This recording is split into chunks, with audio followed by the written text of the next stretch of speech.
So guys, this week, what's your favorite hockey video or movie of all time? I'm gonna go with Jason first. Of course you would. I would have to say, well, there's a lot of great movies out there with hockey. There's the Miracle, but that's the U.S. team, and I'm Canadian. It was also a Disney movie, just like the Mighty Ducks. It's like the Mighty Ducks. I think there's one that I did like. It was kind of fun. Was the Mystery Alaska with Russell Crowe. It's funny to see him on skates. And playing for the Rangers. And playing for the Rangers. Yeah. Was he on the other team? He was on the other team. But it was kind of neat how that was an interesting story. How they got these bunch of northern woodsmen or whatever. They had a good hockey team. Sherpas. Yeah. The Sherpas. And try to get a some interesting ratings or something interesting, and they got the Rangers to come up and play an exhibition game against them, and they ended up beating them, I think, in the end. Like I said, it's been a while since I've seen the movie, but I kind of like that movie. It was the underdog type movie. I'm surprised you didn't say The Rocket. The Rocket was a good movie. Yeah, it was good. Even the Don Cherry one there. Oh yeah, They aired on CBC. Straight to CBC. Straight to CBC. Yeah. It's there almost every third month. So Play it in about 27 parts there. A half hour each night for a month. For a month. It's a long life. But Okay. I think they're all good movies. There's no bad hockey movie except for the Mighty Ducks. Okay, we're gonna leave the Mighty Ducks alone, just because you know it's on my list of favorite movies. Oh, it's on your list. Sorry, I didn't realize that. He just likes the knuckle puck. I do, the knuckle puck. It's awesome. I'm more of a classic guy, so I'm going to say Slapshot. That's kind of that's where the bar is set kind of for who hockey. owns the team? That's right, yeah. I might be one of the only hockey Feel guys shame. out there who was not a huge fan of that movie. I don't know, I was expecting more on ice time, I guess. More Michael Bay. More Michael. There's not enough explosions on ice. That's right.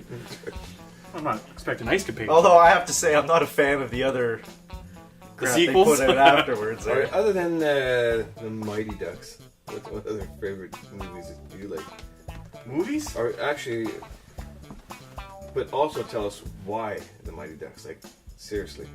Well, it's when I grew up. Because we were kids. Yeah. You Okay. eat that stuff up when you're a kid. All right. The flying V, even though it was offside. They tell that to You me. think that could work. Oh yeah. If you believe. That crap works. That's right. Charlie Conway there around the circle 14 times before That's he right. takes a penalty shot. The triple That's deke. not a delay of game there. The triple deke. Triple deke never fails. That's right. You know what I never understood with the what was it, the second one where they played Iceland? Eastland. Yeah. Yeah. Gunnar Stahl gets a penalty shot. Who comes in, takes 2 steps over the blue line, takes a slap shot on a penalty shot? As far as hockey videos go, I mean, everyone's going to expect me to haul out a Gretzky video, right? Of course. So you will. So I will. There are more Gretzky videos out there than you can shake a stick at. Everything from the Ultimate Gretzky, which has like 5 DVDs with games and everything on it. But my favorite, bar none, is this video from 1990 called Gretzky Above and Look Beyond at that. on sweet VHS. VHS. Yeah. Nothing but the best. Can't get it on beta. But Or anything else. we'll put I saw it on YouTube. We'll put a link in the notes there for anyone who wants to catch this glorious piece. Yeah. I think the best thing about it is the way it's edited.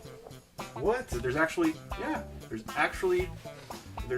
it's got a whole storyline, but it's paced well. Where you get most hockey videos where they'll show like 5-minute clips, like this has music behind it and all the rest of it. I think this is probably bar none the best Gretzky Brought video. in John Williams to do the soundtrack. Well, Actually, no, John Williams. I just watched a clip of it, and if it's the same guy that does the voiceover throughout the whole thing, oh my goodness, he's bringing up an octave. It's like sounds like God's. Just because you're sitting in the mean spot one. doesn't mean you have to take Mr. over the Grinch. old man persona that Dan sometimes plays. Oh man, you're gonna get it when you get back. That's fine. I'll have a video rebuttal, I'm sure. Now, I also brought a video in for our show and tell. You did. I remember I talked to you the other day there about the Brett Hall video. Yes. It was, I don't know if you remember that, but back in like the late 80s, early 90s, Midas was doing this whole thing with Brett Hall. And they put out a video, kind of like the story of Brett Hall, is showing all his goals and stuff like that. It was a pretty awful video. But anyways, I couldn't find that one. I looked through all my tickle trunks there at home. I couldn't find it, but I bring in another For one. our American viewers, Tickle Trunk is a And nice this, big box full of junk. this is Tai Domi. Tai Domi! What It Takes. Also on VHS. I don't think I've ever watched this. But I would imagine that it probably features such classics as How to Sucker Punch Alf Samuelson or How to Sucker Punch Scott Niedermeyer, complete with elbowing tutorial.